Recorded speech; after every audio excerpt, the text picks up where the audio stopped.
Have you ever thought what a person's final moments look like when justice is served?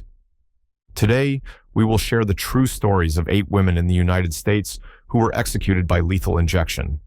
We will look at their crimes, final words, and the meals they chose before death. Let's start with our first case. Velma Margie Barfield grew up on a small reservation in North Carolina. Life was hard for her from the start. She faced many struggles and learned early on that survival meant doing what was needed, even if the choices she made later led her down a dangerous path. In the year 1978, Velma was charged with a crime that shocked everyone in her small community.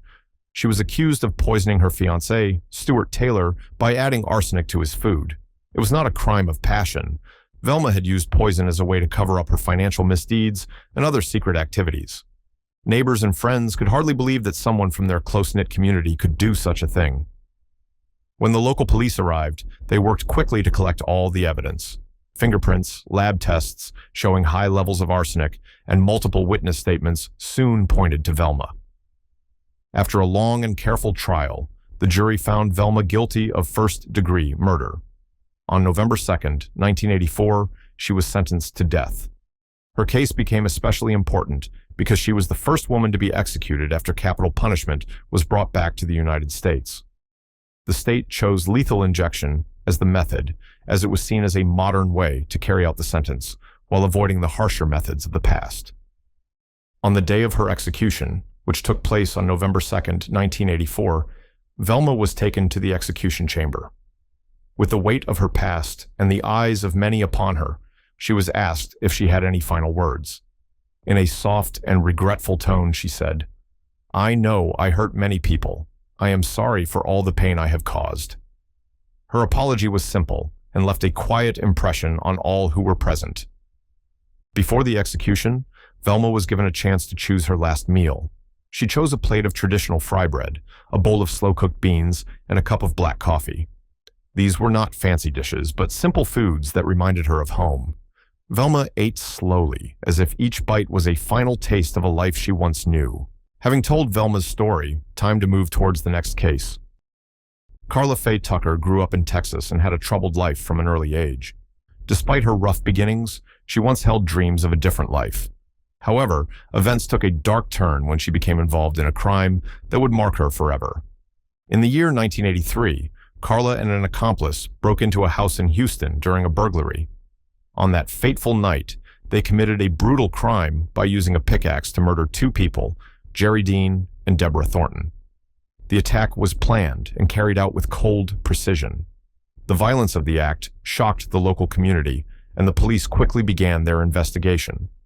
Eyewitnesses, physical evidence, and forensic tests all linked Carla to the murders.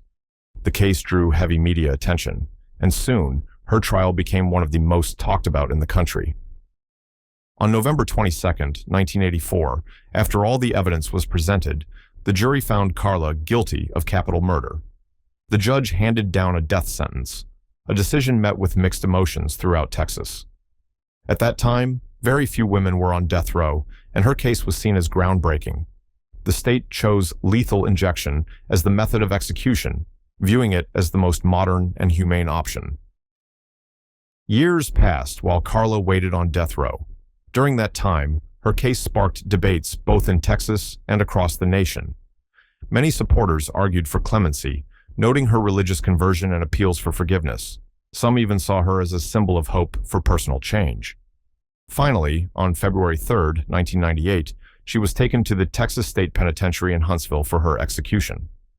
In the moments before her final act, the guards asked her if she had any last words. With a calm yet emotional tone, Carla said, "I am sorry for what I did. I have found my faith now, and I ask for forgiveness. I love you all."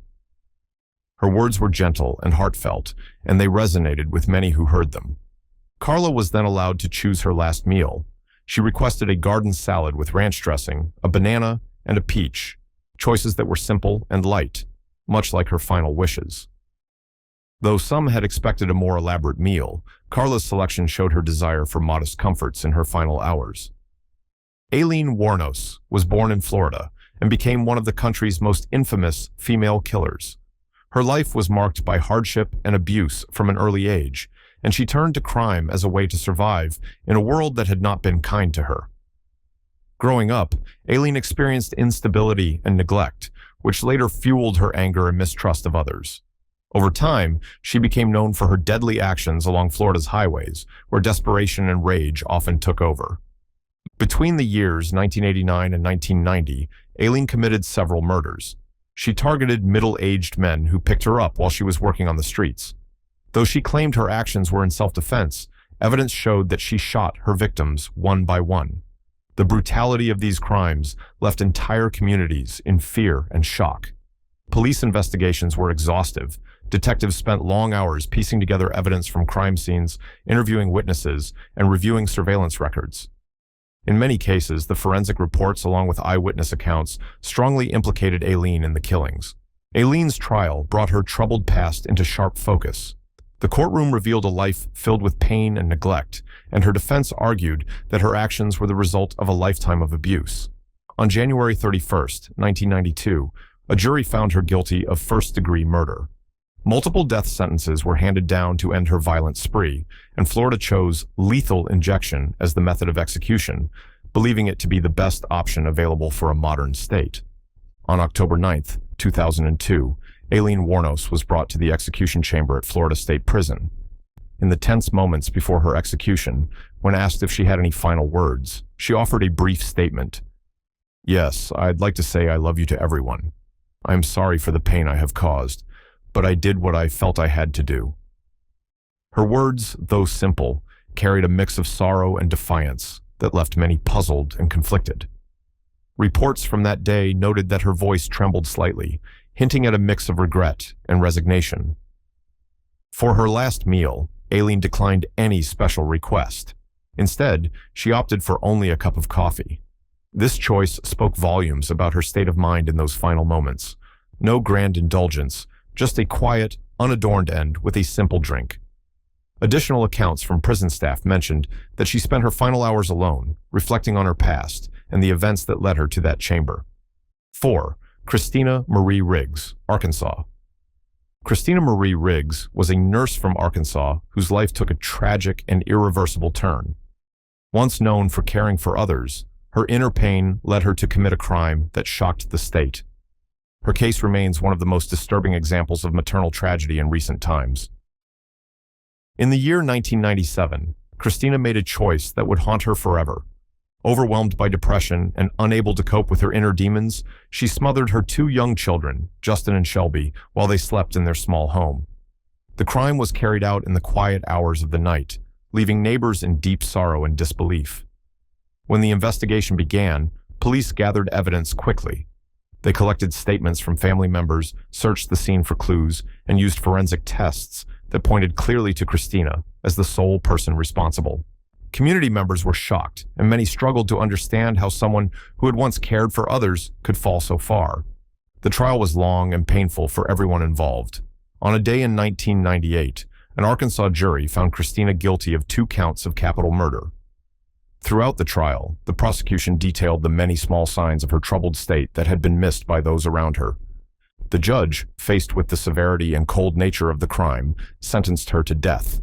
In Arkansas, the method chosen to carry out her sentence was lethal injection, a decision meant to be modern and as humane as possible under the law. On May 2, 2000, Christina was led into the execution chamber at the Cummins unit. As the guards prepared her for the final procedure, she was asked if she had any final words. With a trembling voice filled with remorse, she said, "I am so sorry. I wish I could take it all back. I hope my children can forgive me someday." Her words carried the weight of regret and sorrow for a choice that could never be undone. Reports later noted that her expression revealed both deep remorse and a silent plea for understanding from a community that once trusted her. Before her execution, Christina was allowed to choose her last meal. She requested a supreme pizza, a side salad, a serving of fried okra, a cherry limeade, and a slice of strawberry shortcake for dessert. This combination of foods was her final comfort, a mix of flavors that reminded her of moments of normalcy in a life filled with pain. Her choice also reflected a longing for the simple pleasures that had once brought her solace before tragedy overtook her life. Wanda Jean Allen was a troubled woman from Oklahoma who whose life was filled with hardships from an early age. Growing up in a difficult environment, Wanda was often exposed to violence and despair. As she got older, these challenges led her down a dark path. Over time, her choices resulted in a crime that ultimately ended her life. In the year 1988, Wanda became involved in an incident that would change everything. One evening outside a police station in Oklahoma City, a heated argument erupted between her and her girlfriend, Gloria Leathers. Emotions ran high that night, and during the conflict, Wanda shot Gloria without warning.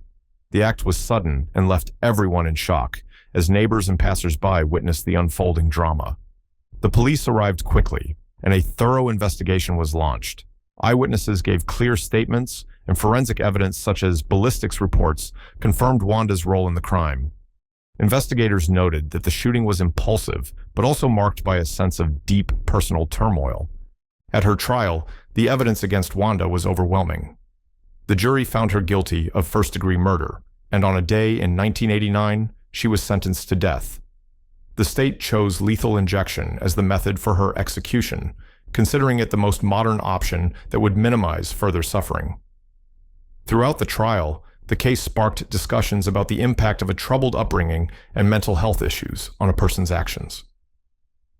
On January 11, 2001, Wanda was brought to the execution chamber at the Oklahoma State Penitentiary. In the moments leading up to her final procedure, she was asked if she had any last words. With a quiet and solemn tone, Wanda said, "Father, forgive them. They do not know what they do." Her words were soft, almost like a prayer, and they hung in the air, leaving a sense of calm amid the gravity of the moment. Wanda was given the chance to choose her last meal. She opted for a very simple meal, a small bag of potato chips. There was no elaborate request. This quiet choice reflected her state of mind in those final hours. Reports from prison staff noted that she seemed withdrawn and resigned, as if she had accepted the consequences of her actions. In her last hours, some said she sat silently, lost in thought about her past and the events that led her to that moment. 6. Teresa Lewis, Virginia. Teresa Lewis, born Teresa Wilson Bean, was a woman from Virginia whose life ended in deep regret. She planned a terrible crime driven by greed. In the year 2002, Teresa set in motion a scheme to have her husband, Julian, and her stepson, CJ, killed so that she could collect a life insurance payout. Her actions were coldly calculated, driven by a desire for money rather than love or care. On a cold night in Pittsylvania County, Virginia, her plan was put into action. Two men were hired to shoot Julian and CJ while they slept in their home. The murders were carried out swiftly and without mercy, leaving behind a trail of grief and unanswered questions. When the investigation began, police collected phone records, bank documents, and witness accounts that all pointed to Teresa as the mastermind behind the crime. The evidence painted a clear picture of premeditation and callous indifference. The trial was long and painful for everyone involved. On a day in 2003, a Virginia jury found Teresa guilty of capital murder.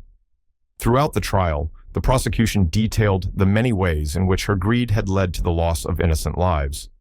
The judge, noting the deliberate and unfeeling nature of the act, sentenced her to death. In Virginia, the method chosen to carry out her sentence was lethal injection, a procedure considered modern and designed to minimize additional suffering.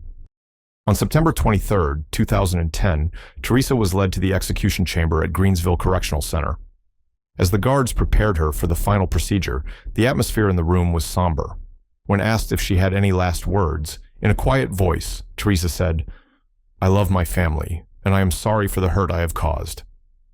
Her simple apology was brief, yet it carried the weight of deep sorrow and regret for the irreversible decisions she had made. Before her execution, Teresa was allowed to choose her last meal. She requested a plate of fried chicken, 2 crispy breasts, sweet peas with butter, a glass of Dr. Pepper, and a slice of apple pie for dessert. These foods, familiar and comforting, were her final tastes of home and a reminder of better days that could have been. Reports noted that Teresa spent her last hours reflecting on her choices and the heavy cost of her actions. Kelly Renee Gissendaner was a woman from Georgia whose decisions led her to a fatal end. Her life took a dark turn when she became involved in a plot to kill her husband, Douglas Gissendaner. The crime shocked the state and set off a long legal battle. In the year 1997, Kelly planned the murder of her husband. She conspired with her boyfriend, Gregory Owen, to have Douglas ambushed while he was at home. The plan was simple: kill him and then share in the insurance money. The evidence against her was strong. Witnesses and phone records showed that Kelly was the one who orchestrated the murder, even though she was not present when the killing occurred. Her role in the crime was confirmed by multiple testimonies and physical evidence that left little doubt in the minds of the jurors. On November 19, 1998, a jury in Georgia found Kelly guilty of malice murder. The trial was highly publicized, and many in the community followed the case closely as it revealed disturbing details about domestic strife and greed. The judge then sentenced her to death, a decision that sparked heated debate about the fairness of the process. The state chose lethal injection as the method of execution, considering it the most modern option available. After many years on death row and several appeals, Kelly's execution was finally scheduled. On September 30th, 2015, she was taken to the Georgia Diagnostic Prison in Jackson. In the hours before her execution, the atmosphere was tense, and media coverage had reached its peak. When asked for her final words, she spoke with emotion. "Tell the Gissendaner family I am so sorry. I wish I could take it all back. I love my children." Her words were full of regret and love for her family, reflecting the pain of her choices and the heavy toll of her actions. For her last meal, Kelly was given the option to choose. After an earlier delay that had drawn attention to her case, she finally selected a light meal: a serving of cheese dip with chips, a portion of Texas fajita nachos, and a diet frosted lemonade. Her meal was simple, yet it showed a desire for something familiar and comforting in her final moments. Some reports later noted that she seemed to favor the taste of the nachos, a reminder of a time when small pleasures brought her joy. Time to shed light on the final case on our list. 8. Lisa Montgomery, Federal, Missouri, Kansas. Lisa Marie Montgomery's case is one of the most well-known in recent history. Born in Missouri, Lisa led a troubled life marked by abuse and instability from a young age. Her difficult upbringing and personal struggles eventually led her down a dark path. In the year 2004, she committed a crime that shocked the nation. Lisa was convicted of kidnapping and murdering Bobby Jo Stinnett, a pregnant woman, and attempting to steal the baby from her womb. On December 1, 2004, Lisa drove from Kansas to Missouri under pretenses. That night, in a small town, she attacked Bobby Jo Stinnett violently and brutally. The attack left the pregnant woman dead, though her baby managed to survive the ordeal. The crime scene was chaotic. Police arrived quickly, and forensic experts soon collected vital evidence. Eyewitnesses described the incident in clear detail, and DNA tests further linked Lisa to the crime. Her statements during the early investigation also provided critical clues that helped build a strong case against her. The trial that followed was swift and intense. In April 2008, a federal jury in Missouri found Lisa guilty of federal kidnapping, resulting in death. The evidence was overwhelming, and the judge did not hesitate to impose the death sentence. Lisa's case was highly controversial and drew international attention, partly because of the nature of the crime, and partly because she became a symbol of the deep-seated issues within troubled American families. The case spurred debates over mental health, poverty, and the effectiveness of the criminal justice system. As a federal inmate, Lisa's sentence was carried out by lethal injection, a method chosen for its modern approach and considered less cruel compared to older methods. On January 13, 2021, Lisa Montgomery was taken to the Federal Correctional Complex in Terre Haute, Indiana. In the moments leading up to her execution, she was asked if she had any final words. In a brief response, she simply replied, "No."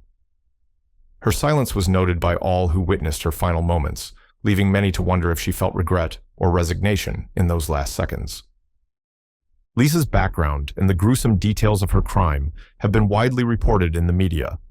Articles and documentaries have revisited her case repeatedly, highlighting the challenges of her early life and the circumstances that led to her fatal decision. While her crime was condemned by many, some observers argued that her troubled past and mental health issues played a role in the chain of events. This controversy has fueled ongoing discussions about the fairness of the death penalty in cases involving severe personal trauma. Unlike some other death row inmates, Lisa did not have the opportunity to choose a special last meal. As a federal prisoner, she was served the standard prison menu. According to official records, on the night before her execution, she was given a meal that included hamburgers, fries, coleslaw, and strawberry syrup. Though this meal was simple and unremarkable compared to elaborate requests seen in other cases, it was carefully noted in official documents and public records. Many saw her choice, or lack thereof, as indicative of her state of mind, a quiet acceptance of her fate without any desire for a final indulgence. These 8 cases reveal the reality of the final moments before death. Each story shows deep struggles, regret, and a last taste of life through a final meal. Please share your thoughts in the comments, and thank you for watching.